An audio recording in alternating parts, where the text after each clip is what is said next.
Hey folks, I'm totally not named Dan, though you can call me that if you want, and it's been a while since my last video because I've been ill with a sore throat and it's made recording really difficult, especially when I've also been trying to do weekly streams to talk about the new reward store updates. Feel free to check that out, there'll be a link down in the description below to where I stream, and that's every Monday. Go over what's coming out and what I think of it, usually with one of my friends alongside me.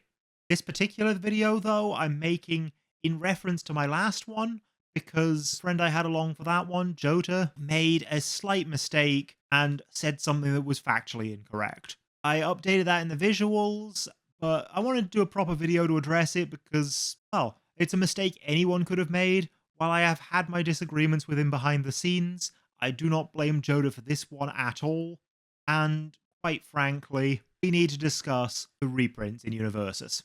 Post the UniVersus name change and the start of MHA, we didn't get any reprints for the first two sets, but come MHA 03, the set Heroes Clash, they introduced Constantly Improving, brought back from Jasko's original King of Fighters 2013 set, and One with Nature, a Mega Man card from Capcom Platinum. A set that was itself almost entirely reprints from other Capcom sets, with just a few extra things like One with Nature in the mix to round it out for competitive play. Personally, I think it'd be really cool to have another all-foil Platinum set for, say, Funimation, but, well, we'll see if that happens in the future. For now, I'd like to just talk about these cards instead. So, Constantly Improving, Foundation, came back, they added a +4 block modifier to it, which is considered most recent printing, or MRP errata, as in all versions of that card, including the old one, should now be played with the updated block mod. None of the text changed, so no changes to the effects. It's still, you commit this and another foundation, add speed equal to the printed speed of your attack to it, so essentially double your attack speed. It sounded crazy, and I thought it would see a lot of play, but it never did. That format just did not need +4 or 5 speed at the cost of 2 foundations, especially not when One with Nature was there and said +2 speed at the cost of discarding a single card that probably wasn't even a card you needed during your attack turn. Now, I say +2 speed because it was effectively +2 speed, but it is also worth noting that it was actually +2 to the opponent's block modifier, which wasn't a mechanic that really existed in MHA outside of that card, and so was a lot less interactable than just +2 speed would have been, and it also had response once per enhanced step, +1 damage when you discard a card, so just the whole package put together pushed it way over the edge. It saw so much competitive play that that card actually had to be banned, which is crazy because when it was released in Capcom Platinum, nobody even touched it. But completely different metas aside, those were the two cards reprinted that set. We did also get a card named Basic Training, the same name as another card in Capcom Platinum, originally reprinted from Jasko's second Darkstalkers set. However, the text, the symbols, the block mod, the everything on that card was different apart from the name, and so it was ruled that it was not the same card, not considered a most recent printing errata, so it's unclear exactly where Jasko drew the line.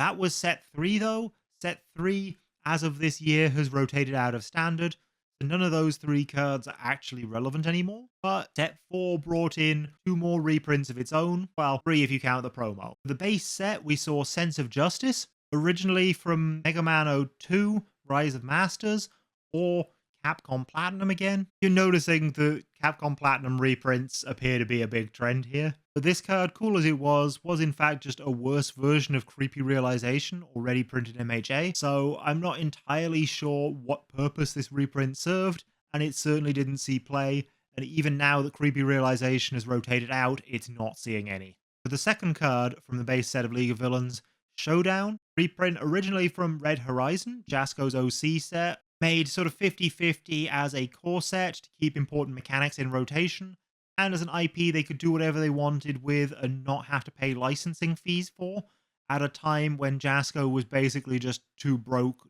not even quite college students. Showdown saw so much more play than Sense of Justice, albeit not a dominant amount like, say, One with Nature, but enough that it was a very noteworthy card, because it's got 2 abilities. One is you commit 2 foundations and play this cancel an action, which means any other problem action cards you can just say no to. which is huge, but also situational. So the other ability covers for the fact that it's situational by saying when you block with this response, commit 2 of your rival's foundations. So shut down 2 things they're using on their turn, make it harder to continue their attack turn, and keep them shut down for your turn. You choose what they are, so you can really shut down both their offense and their defense to your backswing in the same move. It is crazy good as a block. And yeah, that's why it sees play. I've played Showdown myself, and I will keep using Showdown. It is wonderful for defensive decks. As long as you can high block with it, you can spot turn off opponents' cards, which is absolutely huge. This card had a little bit of issues with MRP errata because the way it was worded in MHA was slightly different to the way it was worded in the original Red Horizon 1 and Red Horizon 3 sets. And therefore, it was ruled for a while not to be the same card, but eventually they decided playing 8 copies of it in retro was a stupid idea, and decided that actually no, you can use the original card after all. On top of that though, I mentioned promos. The 4 promos included 1 reprinted card, and it was possibly the most reprinted card of all time. Valiant Assault. Valiant Assault was printed in Red Horizon 1, Red Horizon 3, various different promos throughout the entire pre-MHA Jasco era, and in some print-on-demand demo decks that, as long as you were willing to eat postage from America, were really cheap and easy to get hold of, and allowed you to get hold of multiple copies of this card in a go, and so were eventually shut down, but for a time were the easiest way to get hold of it and a nice way to get around promo costs. The cost of those demo decks was pretty annoying at the time, but in hindsight, yeah, it's understandable that Jasco wanted to keep the value of their cards up, keep the secondary market for those Valiant Assaults going. It was an absolutely ridiculous meta staple though, because it was combo on any punch, including itself, draw 2 cards, and then if it hit, you could scry 1 as well. So it just was a major turn extender. Though interestingly, despite still being legal, I've not seen it played in about a year, maybe more. For set 5, we saw only 1 reprint, and it again got MRP errata. I believe it was a promo. It was Hacker Extraordinaire, originally from Cowboy Bebop as a Ed 9 support card. It worked really well as support for La Brava, even though La Brava wasn't actually a character card in MHA. She was only an asset, because this allowed you to just take a hit, gain momentum for it, and then either funnel it into more card draw with the card itself, or funnel it into her ability to remove your opponent's hand. And it made for such a great piece in defensive decks that cared about momentum and ripping the opponent's hand apart. I'll talk more about the deck I played her in the future, even though it's a little bit outdated at this point, because I thoroughly enjoyed that deck and what it brought to the table. But once again, the only errata this got was gaining a block mod, because cards in MHA weren't printed without block modifiers, unlike in previous sets. That was set 5 though, and in between set 4 and set 5, we also saw some extra credit promos, which are the whole reason why this video is being made. Extra credit, you can now search on UVS Ultra, but couldn't until very recently.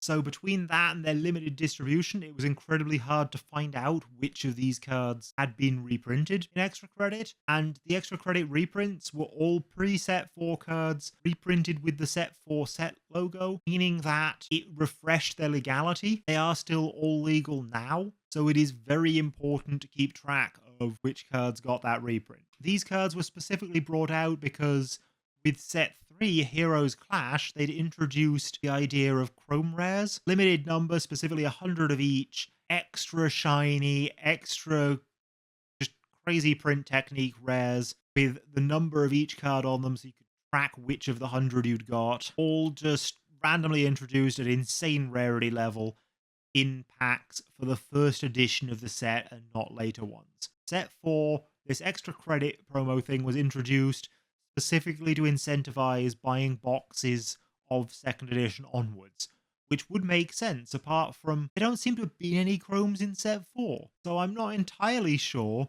what it was that wasn't in second edition that these had to make up for. Regardless, if you bought a second edition box of set 4, you got one of these promos for a limited time, and they were Drowning in Resentment, Forcing Surrender, High Value Target, which was the one that appeared in the previous video and is in fact still legal despite what Joda thought, and League Interview from set 2 of MHA, Crimson Rampage, and then one card from set 1, Infinite Potential, which I ran in my Nezu deck despite the fact that at the time, set 1 wasn't legal. The reprint actually played a part in that deck. in allowing me to just run a really nice high block that I could fish that made Nezu so much better. Moving on to set 6 though, we didn't actually see any reprints there at all, but what we did see were characters like Bakugo 4, who were functional reprints of ones like Bass/Base from Mega Man 03 and similar past Capcom sets. Personally, I loved the idea of Bakugo 4, felt that he was a bad character, but still managed to make a deck that worked with him,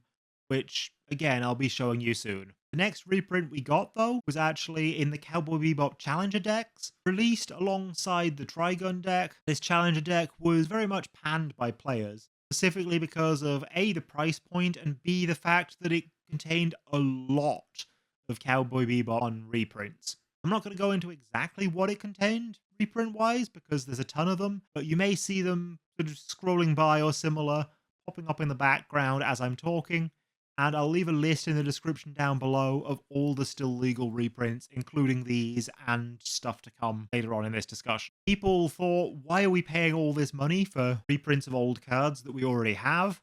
And so it put off a lot of older players, but actually, I really liked seeing these cards come back. I'm going to also link you to my original Spike deck, so you can see exactly how I was using these cards in retro, and a lot of them I still used in things like, say, my Godzilla -1 deck after these came back. Things like Ending the Dream, which were just sacrifice this foundation +4 damage. Just a crazy damage pump for what was basically an MHA-dominated standard. And then other things that weren't being done in MHA at the time also came back, like, say, Falling Heel Strike unflips a foundation in the middle of the enhanced step so you can use it again. And I forget exactly what else there was, but that deck also brought back things like the idea of Unblockable. And just, yeah, there was some wonderful stuff in there. It's just a shame that the deck itself was kind of bad. Then for Yu Yu Hakusho 02, this was the Dark Tournament arc. It was a highly anticipated set and a direct sequel to Jasko's original Yu Yu Hakusho set. So, to make sure that it could still work with cards from that set, they brought back over 30 of them as quote-unquote time-shifted cards. A special extra card and a different rarity in every pack, in addition to the normal 10 or 11 that you would get, to ensure that every player had access to these old cards, in part as a celebration of the game's history. This was made out to be this massive grandiose thing that no card game had ever done before, but actually pretty similar to the time-shifted cards in Time Spiral from Magic the Gathering many years prior. So a little bit of a letdown that it wasn't the big thing, but so many cool reprints, all of them finding a home here and there in just random off-meta decks, because all of them did cool things and were at a possibly different power level, possibly just different functionality to what was in standard at the time, but none of them were really crazy enough to push things to a new level and to see regular play in meta decks, with the possible exception of the 5 retro rares, reprinted with a completely different retro-style frame and the original set symbol so as to not be legal in standard, which were absolutely busted cards, frankly. They were brought back because they were potentially retro staples and a way to get people into retro, rather than as cards for standard because they were clearly a different power level from what should be allowed there. Some of these were brought back with MRP errata, but none of the other time-shifted cards were. All the time-shifted now standard legal cards were played exactly as they had been before, including the 3 Eyes of Hiei, which is noteworthy because it was misprinted with a 5 check and still has to be played with a 6. So I would thoroughly recommend getting hold of the old copy to have the correct information on the card, otherwise it's really awkward to deal with in the midst of gameplay. But whichever version you have, it is still played with that 6 check, and that is the only misprint among any of them. Before we move on though, I just want to also note that this was a roughly 90 card set, maybe even slightly less. So the fact that we got over 30 cards reprinted means that more than a third of the set came back to new standard. Which, given that some of the keywords on the old cards weren't used in standard at the time and were impossible to bring back for balance reasons, is absolutely crazy. Girl Power, the MHA set released immediately after that, couldn't quite keep up with that degree of reprints, but it did have 11 time-shifted cards of its own, bringing back 3 characters and several competitive staple cards into the standard format, and stopping them from rotating when Critical Role came out this year. But interestingly, possibly the most tournament staple of all the cards wasn't actually printed in the time-shifted cycle, but in the main set for some reason, and that was Bakugo's Latent Skill. A card that makes you discard 2 cards to draw 2 cards.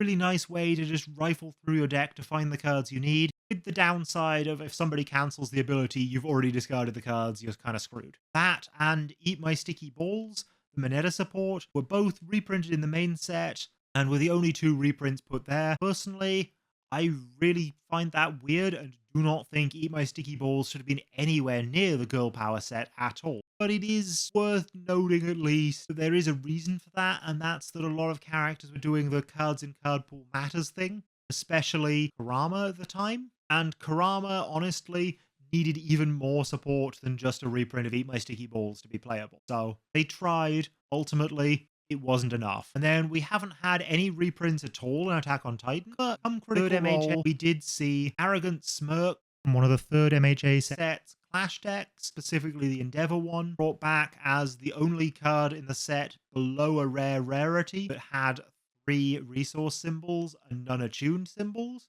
That's an interesting, noteworthy standout. Ultimately, I don't think it's an amazing card, but I do play it in one of my joke decks, and it's nice to see it come back and stay legal for a few more years.